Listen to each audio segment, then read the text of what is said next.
आइए आज हम लोग स्टडी करेंगे जड़त्व आघूर्ण। अगर इंग्लिश में देखें तो इसको बोलेंगे मोमेंट ऑफ इनर्शिया। तो देखिए, पहले हमने न्यूटन के गति के नियम पढ़े थे, तो उसमें जो पहला नियम था वो जड़त्व का नियम था। तो जड़त्व के नियम यानी लॉ ऑफ इनर्शिया में हमने पढ़ा था कि यदि कोई वस्तु स्थिर है तो वो स्थिर ही रहेगी, यदि कोई वस्तु गतिमान है तो वो गतिमान ही रहेगी, यदि जब तक कि कोई बाह्य बल उसकी स्थिति को परिवर्तित ना कर दे। ये जड़त्व का नियम था, न्यूटन की गति के प्रथम नियम में हम लोगों ने पढ़ा था। तो वहाँ पर ट्रांसलेशनल मोशन यानी स्थानांतरीय गति के लिए ये नियम लागू होता था। अब यहाँ घूर्णी गति के लिए लागू हो रहा है, तो इसी को जड़त्व आघूर्ण के रूप में हम लोग पढ़ेंगे। तो देखिए, कह रहा है कि हम पहले ही यह उल्लेख कर चुके हैं कि घूर्णी गति का अध्ययन हम स्थानांतरीय गति के समांतर ही चलाएंगे, यानी ट्रांसलेशनल मोशन के पैरेलल ही रोटेशनल मोशन को हम स्टडी करेंगे। इस विषय में आप पहले से ही सुपरिचित हैं। इस संबंध में एक मुख्य प्रश्न का उत्तर देना अभी शेष है कि घूर्णी गति में द्रव्यमान के समतुल्य राशि क्या है। यानी ट्रांसलेशनल मोशन या स्थानांतरीय गति में जिसे हम मास या द्रव्यमान कहते हैं, तो द्रव्यमान के इक्विवेलेंट यानी समतुल्य रोटेशनल मोशन में किस राशि को रखा जाए। तो कह रहा है इस प्रश्न का उत्तर हम प्रस्तुत अनुभाग में देंगे। विवेचना को सरल बनाए रखने के लिए हम केवल स्थिर अक्ष के परितः घूर्णन पर ही विचार करेंगे। तो जितना भी हम पढ़ाई कर रहे हैं, इसको सिंपल रूप में समझने के लिए हम इस विषय पर विशेष महत्व देंगे कि जो घूर्णन अक्ष है, जिस अक्ष के परितः कोई बॉडी घूम रही है, रोटेशन कर रही है, वो अक्ष स्थिर होना चाहिए। आइए घूर्णन करते पिंड की गतिज ऊर्जा के लिए व्यंजक प्राप्त करें। तो कोई पिंड अगर रोटेशनल मोशन में है, घूर्णन कर रहा है, तो उसके लिए गतिज ऊर्जा के व्यंजक को कैसे प्राप्त करेंगे, नीचे हम पढ़ेंगे। तो देखिए, कह रहा है कि हम जानते हैं कि स्थिर अक्ष के परितः घूर्णन करते पिंड का प्रत्येक कण एक वृत्ताकार पथ पर चलता है। तो जैसे किसी कुम्हार का चाक होता है जिसमें वो बर्तन बनाता है, तो उसमें प्रत्येक कण उस चाक का घूर्णन गति में रहता है। तो वही कह रहा है कि घूर्णन करते पिंड की गतिज ऊर्जा के लिए व्यंजक प्राप्त करें। हम जानते हैं कि स्थिर अक्ष के परितः घूर्णन करते पिंड का प्रत्येक कण एक वृत्ताकार पथ पर चलता है। देखें चित्र 6.16। तो अभी हम 6.16 फिगर देखेंगे। कह रहा है और अक्ष से r1 दूरी पर स्थित कण का रेखीय वेग जैसा समीकरण 6.19 दर्शाती है, तो vi equal to R I omega है। तो v equal to R omega, यह फार्मूला हम लोग पीछे भी पढ़ चुके हैं और फिर आगे अभी देखेंगे। तो इस कण की गतिज ऊर्जा क्या होगी? तो गतिज ऊर्जा का फार्मूला होता है k बराबर हाफ mv स्क्वायर। तो चूंकि आर आई दूरी है तो इसलिए गतिज ऊर्जा के लिए के आई शब्द यूज किया गया है। तो K I equal to half M I V I square बराबर, अब वी आई की जगह आर आई ओमेगा रख देंगे, तो ये हो जाएगा half M I R I square omega square. यहाँ एम आई कण का द्रव्यमान है, तो पिंड की कुल गतिज ऊर्जा के इसके पृथक पृथक कणों की गतिज ऊर्जा का योग है। तो ध्यान दीजिए कि एम आई किसी पिंड का या कण का द्रव्यमान है। पिंड में जो कण है, तो किसी एक कण का द्रव्यमान है, तो जितने सारे कण हैं उस पिंड में अगर कुल गतिज ऊर्जा निकाली जाए, तो पिंड में जितने कण हैं उन सब कणों का पृथक पृथक अगर योग कर दिया जाए गतिज ऊर्जा का, तो कुल योग ही उस पिंड की गतिज ऊर्जा होगी। तो वही अब देखिए करते हैं, तो कुल योग करते हैं तो k बराबर I = 1 से लेकर के n तक जितने होंगे इनका सब का संकलन कर देंगे तो KI हो जाएगा इक्वल टू, ये जो पावर होता है ये हाफ है, तो चूंकि ये कांस्टेंट है तो इसको बाहर ले आएंगे और एडिशन हो जाएगा I बराबर 1 से n तक MI/RI² ओमेगा स्क्वायर। अब देखिए आगे क्या होगा, कह रहा है यहाँ n पिंड के कुल कणों की संख्या है, ज्ञातव्य है। तो यहाँ पर देखिए n पिंड के कुल कणों की संख्या है, तो ज्ञातव्य है कि ओमेगा सभी कणों के लिए समान है। तो जैसे किसी कुम्हार का चाक है, उसको घुमाया जाता है तो ओमेगा का मतलब कोणीय वेग, तो सारे कण समान कोणीय वेग से घूम रहे हैं तो सारे कणों के लिए ओमेगा समान होगा। अतः ओमेगा स्क्वायर को योग चिन्ह के बराबर निकाल सकते हैं। तो ओमेगा स्क्वायर को योग चिन्ह के बराबर निकाल सकते हैं, तब क्या होगा, k = हाफ ओमेगा स्क्वायर, चूँकि सारे पिंडों के लिए कणों के लिए कोणीय वेग समान होगा, तो जो समान होगा कांस्टेंट उसको बाहर निकाल लिया, फिर संकलन हो जाएगा I बराबर 1 से n तक MI/RI² हो जाएगा, इतना बचेगा। हम दृढ़ पिंड को अभिलक्षित करने वाला एक नया प्रचाल परिभाषित करते हैं जिसका नाम जड़त्वाघूर्ण है और जिसका व्यक्तिकरण है, देखिए प्राचाल का मतलब पैरामीटर होता है, पैरामीटर होगा प्राचाल का मतलब। अब व्यक्तिकरण का मतलब डिफाइन होगा, डिफाइन मतलब कैसे व्यक्त करेंगे। तो इन सब चीज़ों को ध्यान देना है। तो यहाँ पर देखिए I = mr² होता है, तो इतनी की जगह हम I लिख सकते हैं। तो वही कह रहा है कि हम दृढ़ पिंड को अभिलक्षित करने वाला एक नया प्राचाल यानी पैरामीटर परिभाषित करते हैं जिसका नाम जड़त्वाघूर्ण है और जिसका व्यक्तिकरण है, यानी इसको डिफाइन किया जा सकता है I बराबर संकलन I बराबर 1 से n तक MI/RI²।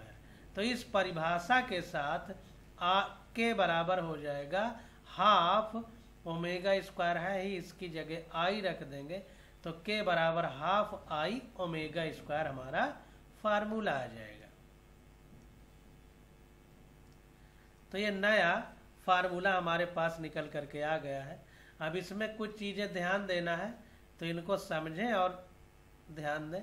तो कह रहा है कि ध्यान दें कि प्राचाल I यानी पैरामीटर I कोणीय वेग के परिमाण पर निर्भर नहीं करता है। ध्यान दीजिए ये जो I है, I ये MI/RI² की जगह हमने रखा है, ये कोणीय वेग के मैग्नीट्यूड पर निर्भर नहीं करेगा। ये अलग चीज़ है, ये अलग चीज़ है। तो वही कह रहा है कि ध्यान दें कि प्राचाल I यानी पैरामीटर I कोणीय वेग ओमेगा के परिमाण यानी मैग्नीट्यूड पर निर्भर नहीं करता है। यह दृढ़ पिंड और उस अक्ष का अभिलक्षण है जिसके परितः पिंड घूर्णन करता है। तो ध्यान दीजिए कि I हमारा दृढ़ पिंड और उस अक्ष का अभिलक्षण है जिसके परितः पिंड घूर्णन करता है। तो जो एक्सिस है जिसके चारों ओर बॉडी रोटेट कर रही है उसका एक कैरेक्टरिस्टिक है, ना कि ओमेगा से इसका कोई लेना देना है। ये बहुत इंपॉर्टेंट बात है और इसको ध्यान दीजिएगा। जहाँ पर I के बात होगी तो एक्सिस के हिसाब से, अक्ष के हिसाब से I की वैल्यू बदल जाएगी। अभी आगे हम क्वेश्चन करेंगे। पिंड वही रहेगा, जब एक्सिस बदलेंगे तो I बदल जाएगा। समीकरण 6.35 द्वारा व्यक्त घूर्णन करते पिंड की गतिज ऊर्जा की रेखीय यानी स्थानांतरीय गति करते पिंड की गतिज ऊर्जा के बराबर हाफ mv² से तुलना कीजिए। तो ये हमारी एक तरह से कोणीय गतिज ऊर्जा है का फार्मूला है, तो गतिज ऊर्जा लेकिन कोणीय वेग के संबंध में है और ये रेखीय वेग के संबंध में है। तो कह रहा है दोनों की तुलना करना है।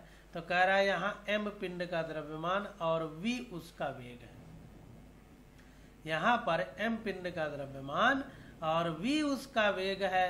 और यहाँ पर देखिए कोणीय वेग ओमेगा किसी स्थिर अक्ष के घूर्णन के संदर्भ में, ध्यान दीजिए, ओमेगा किसी स्थिर अक्ष के घूर्णन के संबंध में, एक्सिस फिक्स होना चाहिए। और रेखीय वेग v रेखीय गति के संबंध में की समतुल्यता हम पहले से ही जानते हैं। तो रेखीय वेग में v है रेखीय वेग और कोणीय गति में ओमेगा है कोणीय वेग। अब आगे कह रहा है कि अतः यह स्पष्ट है कि जड़त्वाघूर्ण I प्राचल द्रव्यमान का घूर्णी समतुल्य है।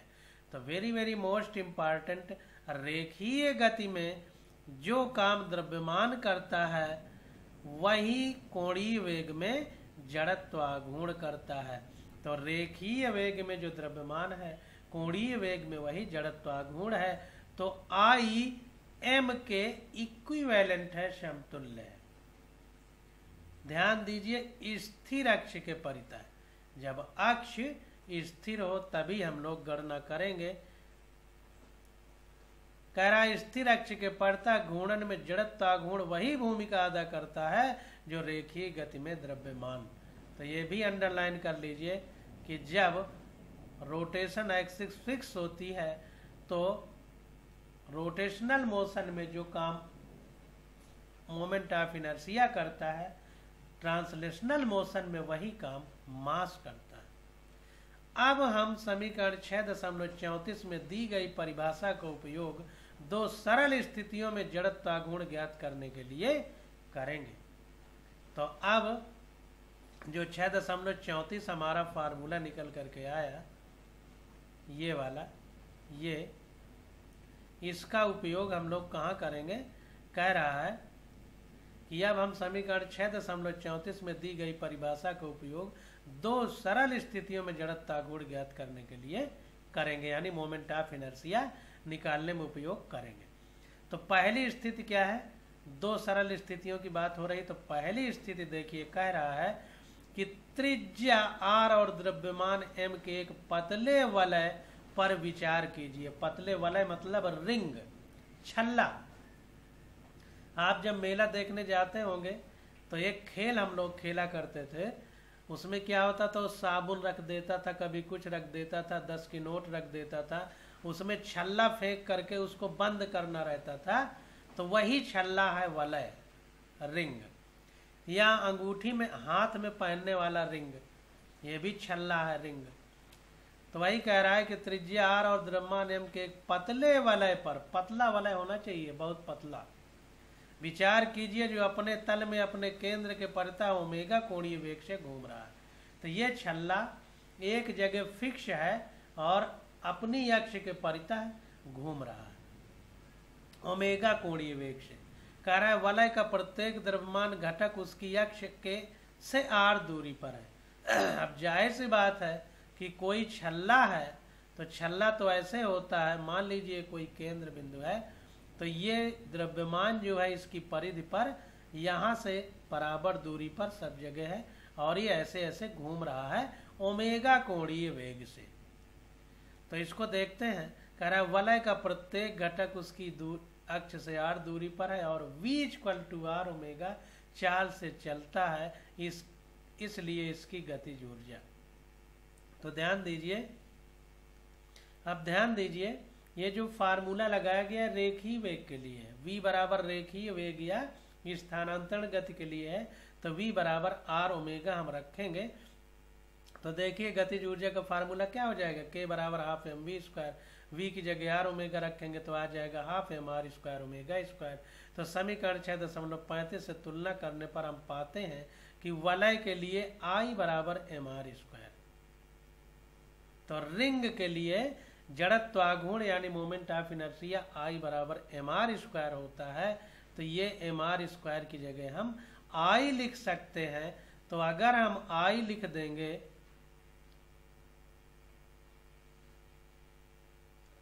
तो देखिए समीकरण 6.35 से तुलना करने पर हम पाते हैं कि वलय के लिए I बराबर mr²। तो यहाँ पर एम आई रख देंगे, तो ये हमारा हो जाएगा हाफ आई ओमेगा स्क्वायर।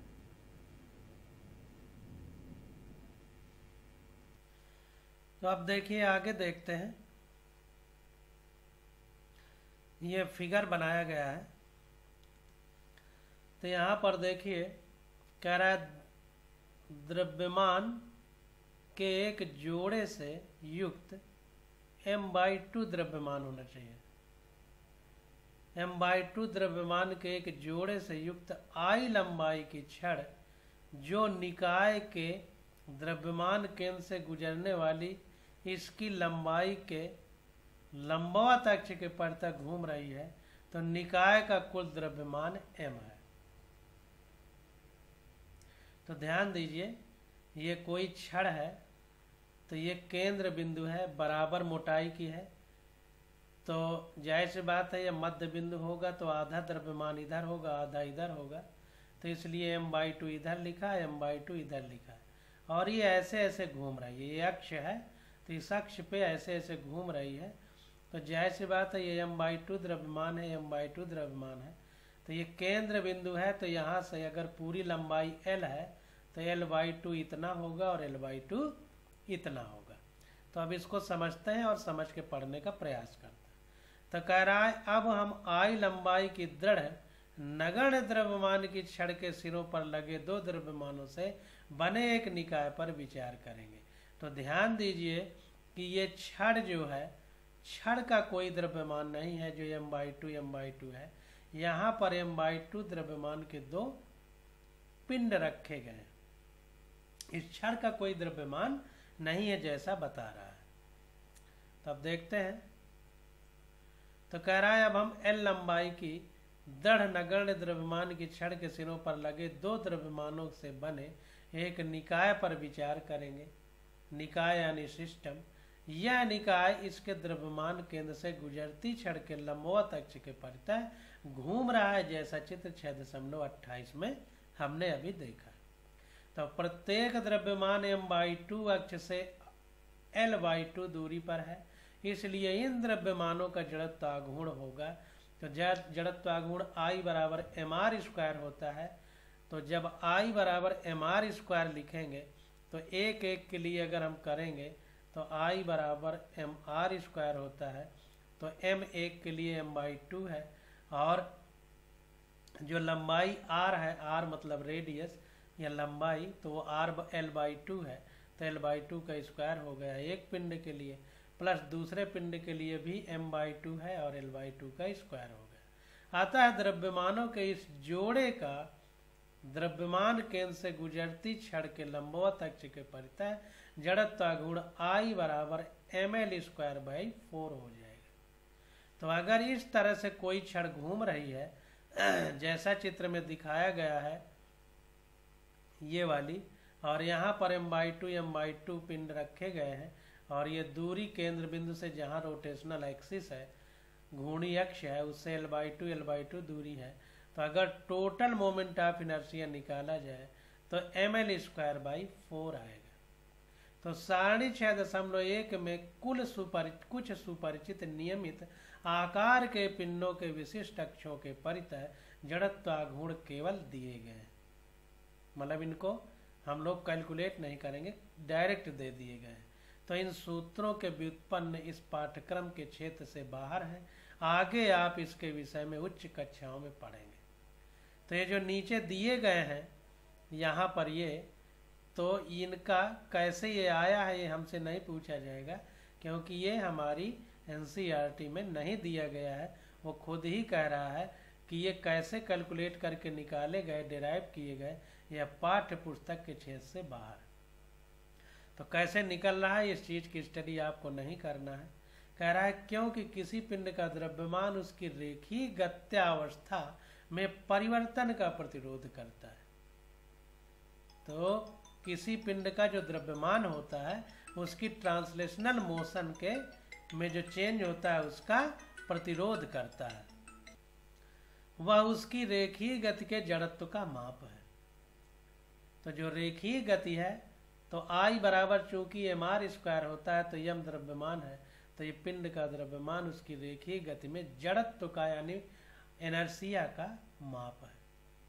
उसी प्रकार दी गई अक्ष के परितः जड़त्वाघूर्ण घूर्णी गति में परिवर्तन का प्रतिरोध करता है।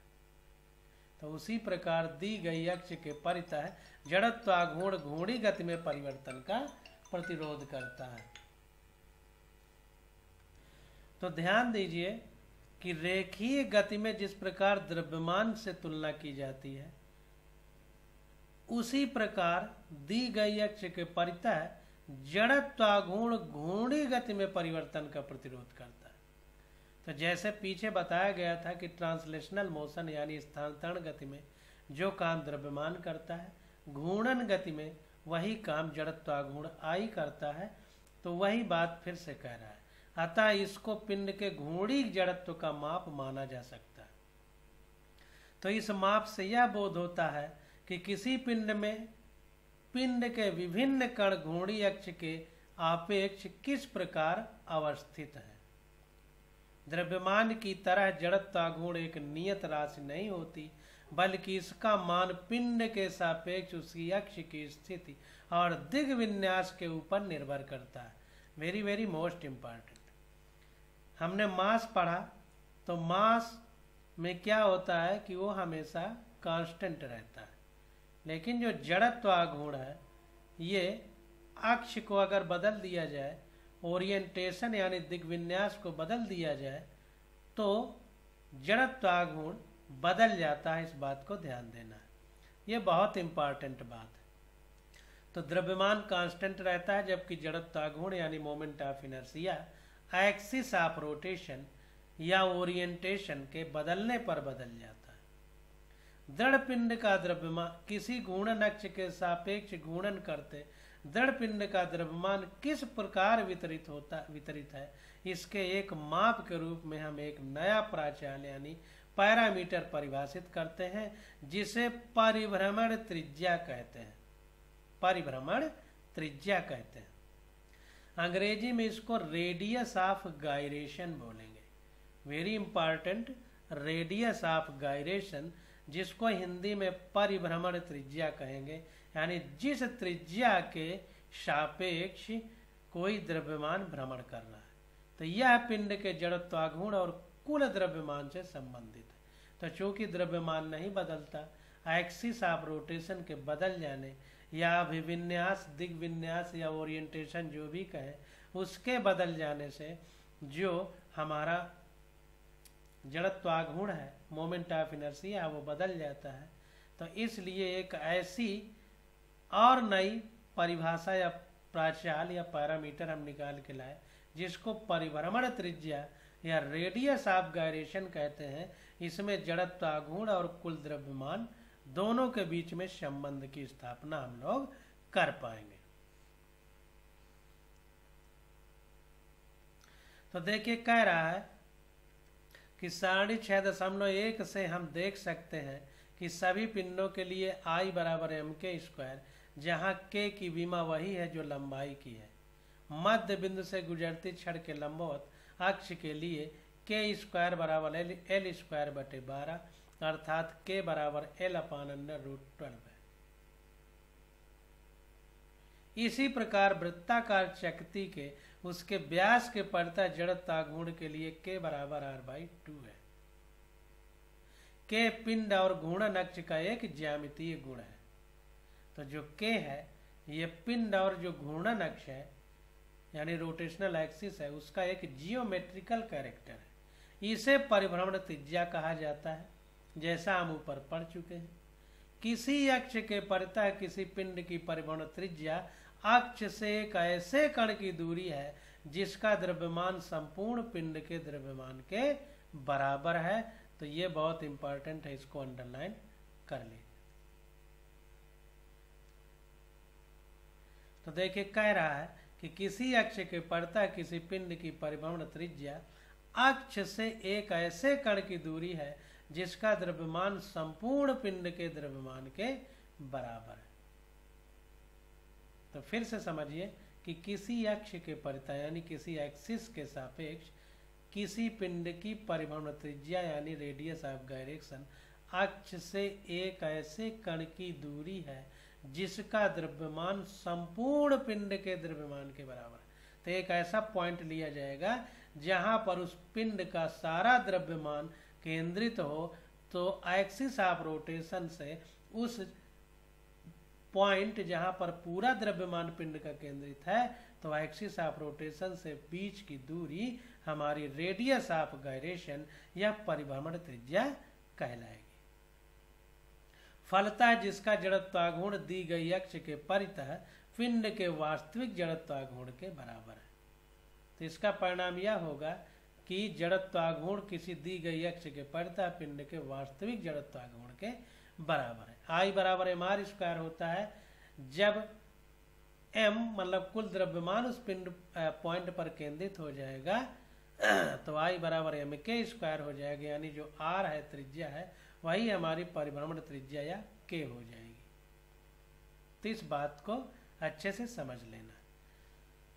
अब देखिए आगे पढ़ने से पहले हम लोग थोड़ा सा ये जो दिया गया है इसके बारे में पढ़ लेते हैं। सारणी यानी टेबल 6.1 तो कह रहा है विशिष्ट अक्षों के परितः कुछ नियमित आकार के पिंडों के जड़त्वाघूर्ण। तो कह रहा है आर त्रिज्या का पतला वृत्ताकार वलय यानी रिंग हो तो अक्ष वलय तल के लंबवत केंद्र से गुजरती, ये अक्ष होगी, तो आई की वैल्यू एम आर स्क्वायर होगी। अब आर त्रिज्या का पतला वृत्ताकार वलय, अब व्यास यानी डायमीटर के से अगर एक्सिस गुजरेगी तो एम आर स्क्वायर बाई 2 हो जाएगा। अब एल लंबाई की पतली छड़ है तो मध्य बिंदु से गुजरती लंबाई के लंबवत, तो लंबाई ये छड़ है, इसके लंबाई के लंबवत अगर ये ऐसे घूम रहा है तो जड़त्वाघूर्ण एम एल स्क्वायर बटे 12 होगा।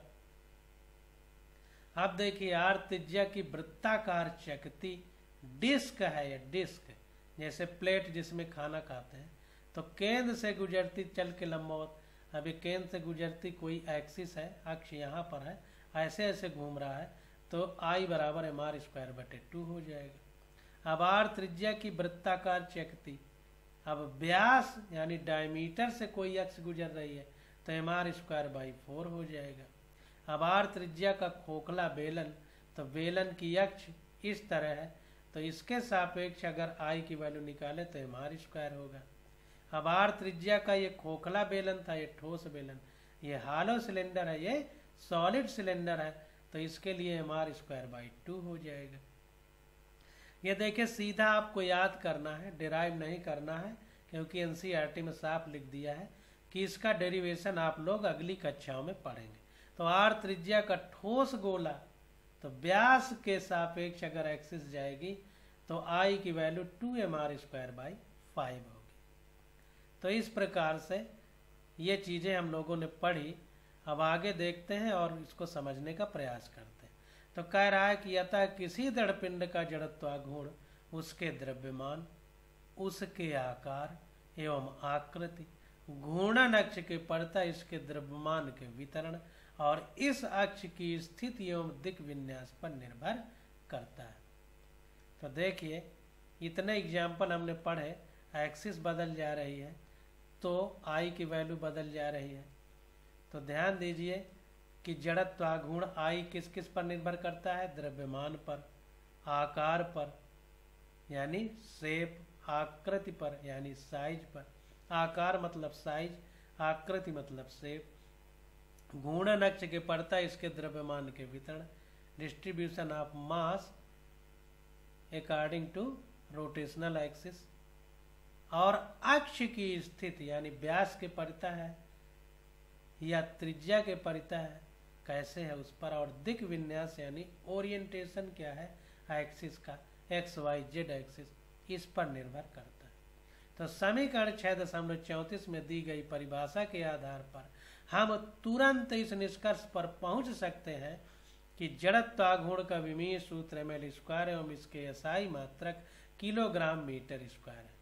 तो ध्यान दीजिए कि जड़त्वाघूर्ण का मात्रक आई बराबर एम आर स्क्वायर होता है, तो एम की जगह capital M R L square हो जाएगा, क्योंकि आर को हम मीटर से नापते हैं तो एल स्क्वायर होगा। और इसी के हिसाब से द्रव्यमान को केजी में और लंबाई को मीटर में तो मीटर का स्क्वायर तो मीटर का स्क्वायर हो गया। तो ये विमीय सूत्र हो गया और ये मात्रक हो गया। अब देखिए आगे देखते हैं, कह रहा है कि किसी पिंड के घूर्णन के जड़त्व के माप के रूप में इस अत्यंत महत्वपूर्ण राशि I के बहुत से व्यवहारिक उपयोग हैं। वाष्प इंजन यानी भाप वाला इंजन, स्टीम इंजन और ऑटोमोबाइल इंजन जैसी मशीनें जो घूर्णी गति पैदा करती हैं यानी रोटेशनल मोशन करती हैं, इनमें बहुत अधिक जड़त्वाघूर्ण वाली एक चकती लगी रहती है जिसे गतिपालक चक्र कहते हैं। तो ध्यान दीजिए, आपने इंजन देखा होगा तो इंजन में एक पहिया लगा रहता है। वो पहिया क्या करता है कि उसके साथ में घूमता है। उस पहिया को गतिपालक चक्र या अंग्रेजी में फ्लाई व्हील कहते हैं। इंजन में देखा होगा पहिया लगा रहता है, थ्रेशर में देखा होगा पहिया लगा रहता है। तो वो काम क्या करता है कि एक बार जब गति उत्पन्न हो जाती है तो फिर जल्दी से रुकती नहीं है, उसमें वो गति प्रदान किए रहता है। इसीलिए उसका नाम भी गतिपालक चक्र है कि ये गति प्रदान किए रहता है। इसी को फ्लाई व्हील कहते हैं। अपने विशाल जड़त्वाघूर्ण के कारण यह चक्र वाहन की गति में अचानक परिवर्तन नहीं होने देता। इससे गति धीरे धीरे परिवर्तित होती है, गाड़ी झटके खाकर नहीं चलती और वाहन पर सवार यात्रियों के लिए सवारी आरामदेह हो जाती है। तो ध्यान दीजिए कि जो फ्लाई व्हील होता है वो क्या करता है कि जो जड़त्वाघूर्ण है उसमें अचानक परिवर्तन नहीं होने देता, जिससे क्या होता है कि गाड़ी में बैठे लोगों को झटका नहीं लगता।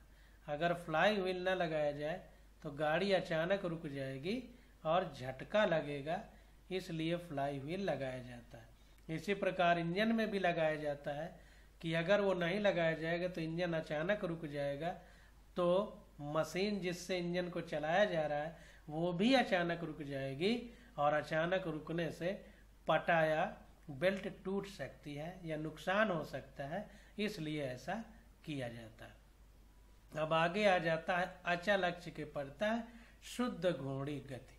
तो इसकी स्टडी हम लोग अगले लेक्चर में करेंगे। आज बस यहीं तक।